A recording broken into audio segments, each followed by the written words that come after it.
Hello students, आप देख रहे हैं काश्यप ट्यूटोरियल और मैं हूं प्रभाकर आचार्य। और आज मैं आपके सामने उपस्थित हुआ हूं Sanskrit paper CBSE Sanskrit paper जो कि 22 फरवरी 2025 को संपन्न हुई है। और यह मेरा तीसरा वीडियो है। इसमें मैं खंड ग के बारे में बात करूंगा। जैसे कि आप देख सकते हैं यहाँ पे सेट 4 है ये, और प्रश्न पत्र कोड 52 है। तो चलिए शुरू करते हैं खंड ग उत्तर के साथ में। खंड ग में टोटल 7 प्रश्न है, जिसकी संख्या 5 से लेके 11 तक है। तो पहला क्वेश्चन है यहाँ पे 5। आप देख सकते हैं यहाँ पे ये 25 मार्क का ये खंड ग है, और इसका टाइटल दिया है अनुप्रयुक्त व्याकरणम। प्रश्न 5 का प्रश्न है अधोलिखित वाक्येषु रेखांकित पदेषु संधिम संधि विच्छेदम वा कुरुत। या तो संधि करना है या संधि विच्छेद करना। जहाँ पे संधि है उसको विच्छेद करना है, और जहाँ पे विच्छेद करके दिया है जैसे ये है वहाँ पे संधि करना है। तो चलिए शुरू करते हैं। और यहाँ पे देखिए लिखा है केवलम प्रश्न चतुष्टयम, सिर्फ 4 प्रश्न के उत्तर लिखने हैं। तो लेकिन यहाँ पे 5 दिया है, तो यहाँ पे 5 उत्तर लिखना चाहिए। तो पहला है योजकस तत्र दुर्लभ। तो आपको ये सेंटेंस वापस लिखना है, और इसका आंसर इस तरह से होना चाहिए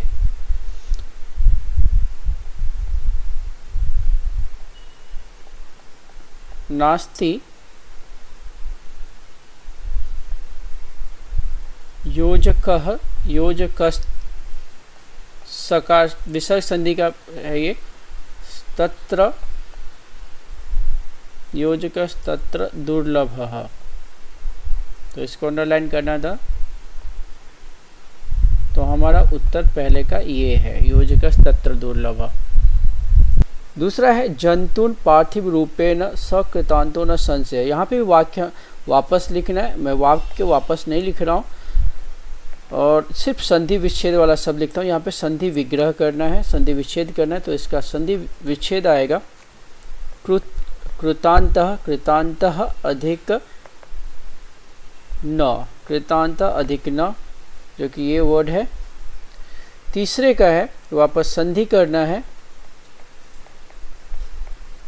तो सर्वथा वाक्य आएगा सर्वथा, पूरा वाक्य लिखना ही है, सर्वथा सम्यक,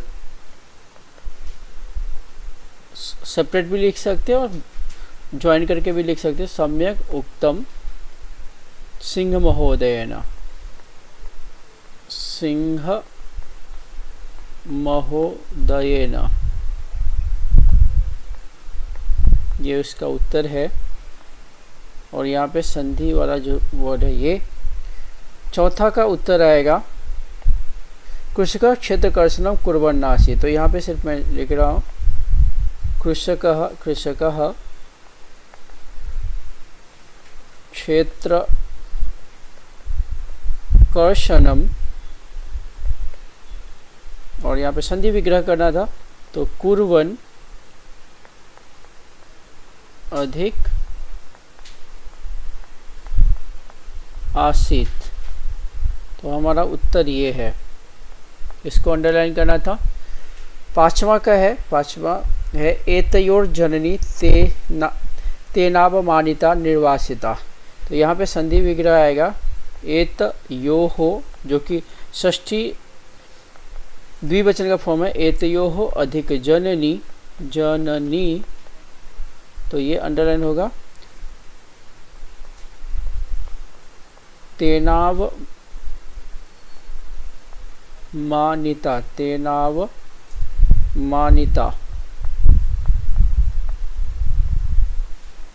निर्वासिता। तो इसका उत्तर ये है। तो ये हमारे 5 प्रश्न हो गए इसके उत्तर, और ऐसे ही अंडरलाइन करना है जो संधि आप कर रहे हैं। प्रश्न संख्या 6 में रेखांकित पदानाम समासम विग्रहम व प्रदत्त विकल्पेभ्य चित्वा लिखता। यहाँ पे जो प्रदत्त विकल्पानाम समासम विग्रहम प्रदत्त विकल्पेभ्य चित्वा लिखता, तो नीचे जो दिया गया है विकल्प A B C D, तो इसमें से समास विग्रह का रूप फाइंड आउट करके लिखना है कि क्या इसका समास विग्रह सही होगा।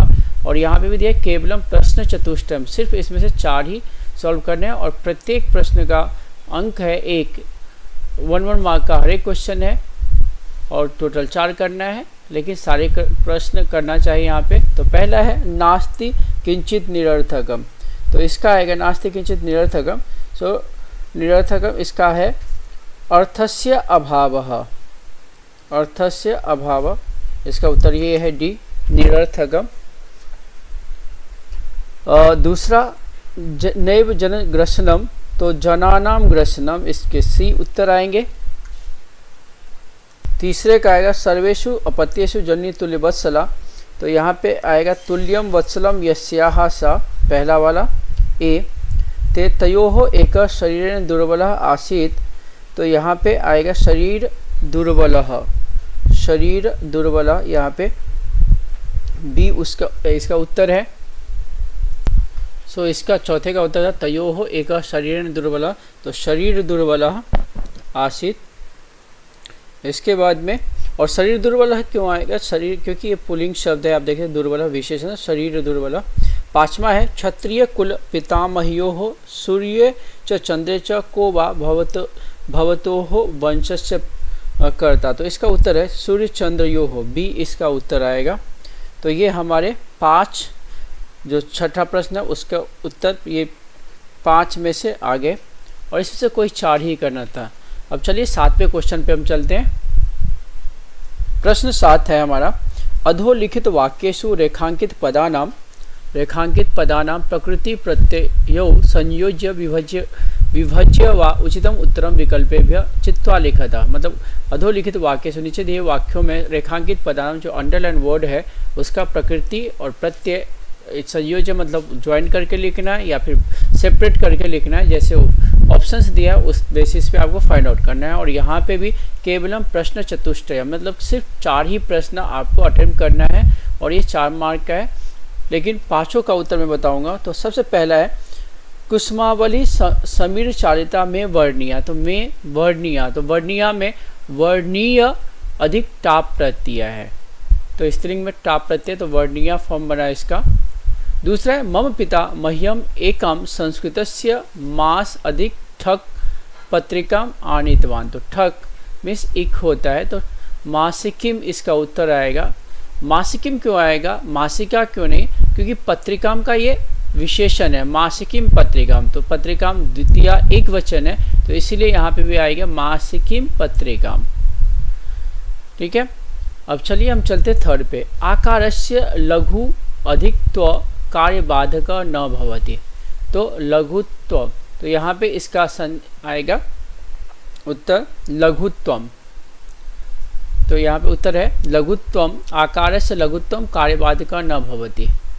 क्यों आएगा लघुत्वम, क्योंकि यहाँ पे त्व से त्वम प्रत्यय होते, त्व नहीं है, लघुत्व नहीं आता, लघुत्व हम कार्य बाधक न भवति। चौथा है जनैहि गंगायाः शुद्धता करणीया, तो जनैहि गंगायाः शुद्धता करनी, तो शुद्धता में यहाँ पे आप देख सकते यहाँ पे तल प्रत्यय, शुद्ध अधिक तल प्रत्यय शुद्धता, और शुद्ध तल में तो आता है, और ये शुद्धता क्यों होगा करणीया, क्योंकि गंगायाः करणीया, तो यहाँ पे स्त्रीलिंग का है फॉर्म, इसलिए शुद्धता आएगी। इसके बाद 5वां है हमारा ताहा कन्याः गुणवत्यः सन्ति, तो यहाँ पे गुणवत्य में कौन सा प्रत्यय है, तो मतु प्रत्यय है, गुण शब्द है उसमें मतु प्रत्यय, गुणवती शब्द बना, तो गुणवती गुणवत्यो गुणवत्य, क्योंकि कन्या बहुवचन है और स्त्रीलिंग का है तो गुणवत्य। इस तरह से हमारे आंसर आएंगे 7वें का, जो 5वां है उसका उत्तर ये है गुण अधिक मतु प्रत्यय। इसके बाद में हम आते हैं 8वां क्वेश्चन। वाच्यानुसारम उचित पदैहि रिक्त स्थानानि पूरयित्वा अधोलिखितम संवादम पुनः लिखता, वाच्य के अनुसार मतलब कर्तरी कर्मणि के अनुसार उचित शब्द का चयन करके वाक्य को वापस वो संवाद को वापस लिखना था, और यहाँ पे केवलम प्रश्न था, यहाँ पे सिर्फ 3 ही प्रश्नों को लिखना, उत्तर लिखना अपेक्षित है और 1-1 मार्क का है, लेकिन सारे उत्तर मैं आपको दिखा रहा हूँ। पहला है त्वया चित्राणि दृश्यन्ते, दृश्यन्ते क्यों आएगा, क्योंकि ये कर्मणि प्रयोग है त्वया करता है जो कि तृतीया एकवचन में, और कर्म चित्राणी है जो कि बहुवचन में है, तो इसलिए दृश्यन्ते है, दृश्यते दृश्यते दृश्यन्ते, तो ये उत्तर हमारा आएगा त्वया चित्राणी दृश्यन्ते। इसके बाद में दूसरा वाक्य है डैश ध्यानेन पठनम करोमि। सो यहाँ पे आएगा अहम डी, क्योंकि करोमि इंडिकेट करता है कि कर्तरी प्रयोग है, उत्तम पुरुष एक वचन है, तो उत्तम पुरुष एक वचन का कर्ता आएगा अहम। सो अहम ध्यानेन पठनम करोमि। इसके बाद में तीसरा है साधुना पूजा क्रियते। तो यहाँ पे पूजा क्यों आएगा, बी क्यों आएगा, क्योंकि ये कर्मणि प्रयोग है, साधुना तृतीया एक वचन है, ये करता है, और क्रियते भी इंडिकेट करता है, और क्रियते एक वचन है, प्रथम पुरुष एक वचन, तो हमारा कर्म भी एक वचन में होना चाहिए प्रथम पुरुष में, तो पूजा ही एक वचन में, तो साधुना पूजा क्रियते। चौथा आप देख सकते हैं किंग त्वया ग्रामः, तो ये भी कर्मणि प्रयोग है, और त्वया करता है जो कि तृतीया एक वचन में, और ग्रामः कर्म है जो कि प्रथमा एक वचन है, तो इसके अनुसार गम्यते आएगा जो कि बी हमारा डी का उत्तर यहाँ पे आएगा। तो किम त्वया ग्रामः गम्यते, तो ये हमारे प्रश्नों के उत्तर है, प्रश्न संख्या 8 के उत्तर ये सब है। अब हम नेक्स्ट क्वेश्चन की तरफ बढ़ते हैं। प्रश्न संख्या 9 समय पर आधारित है, और आप यहाँ पे देख सकते हैं कालबोधक शब्द ही अधोलिखित दिनचर्याम पूर्यता, मतलब ये वाक्य आपको पूरा वापस लिखना था, और ये जो डिजिट दिया, ये जो समय दिया है ब्रैकेट में, उसको शब्दों में लिखना था। तो देखिए यहाँ पे मम मित्रम प्रातः पादोन सप्तवादने, यहाँ क्योंकि 6:45 है, 45 को कहते पादोन, 15 मिनट कम है तो पादोन, और आगे का नंबर आएगा सप्तवादने, कि जब 15 मिनट किस में कम है तो 7 बजने में, तो आएगा मम मित्रम प्रातः पादोन सप्तवादने धावनम करोति, यहाँ पे उत्तर है पादोन सप्तवादने। दूसरा है तदा सह 8 लिखा है यहाँ पे, तो आप देख सकते हैं, तो दूसरे का आएगा तदा स 8 विद्यालयम गच्छति, तो यहाँ पे आएगा 8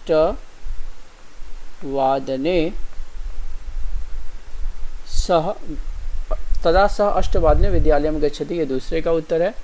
तीसरे का सार्ध एकवादनम, सार्ध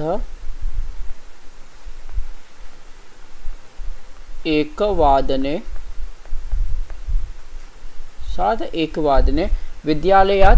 विद्यालयात् गृहम् आगच्छति। चौथा का है सायंकाले सपाद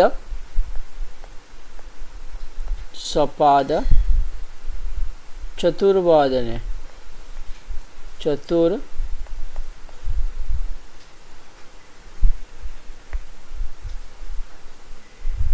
सार्धचतुर्वादने सायंकाले सार्धचतुर्वादने सपादचतुर्वादने क्रिकेट क्रीडां क्रीडति। और पांचवा है तदनंतरम सह सप्तवादने पठनम करोति, सप्तवादने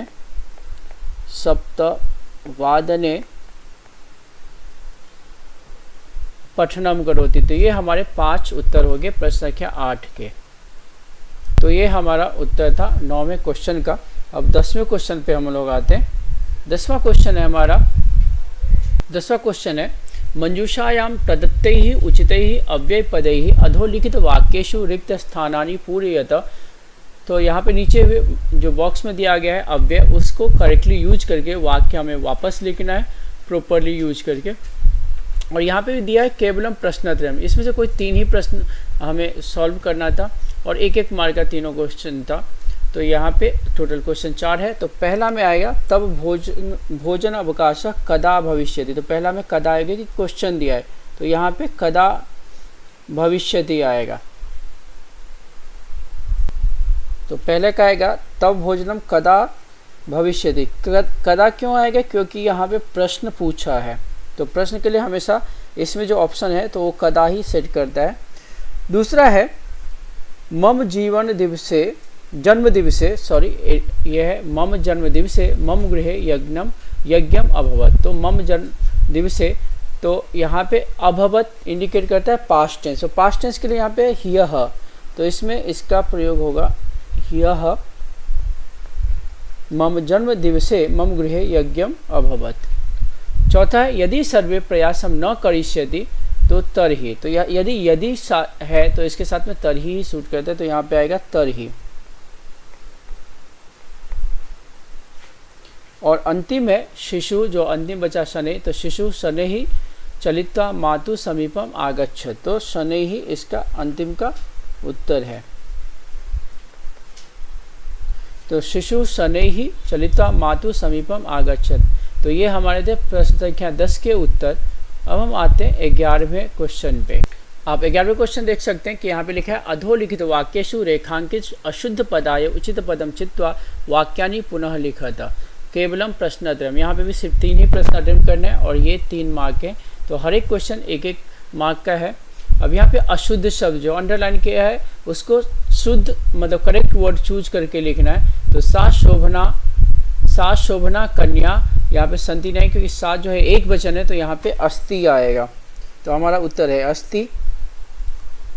फिर दूसरे में नीलः गगनम शोभते। तो यहाँ पे नीलः विशेषण है गगनम का जो कि नपुंसकलिंग है। तो गगनम नपुंसकलिंग है तो नीलः विशेषण भी नपुंसकलिंग होना चाहिए और उत्तर आएगा बी नीलम गगनम।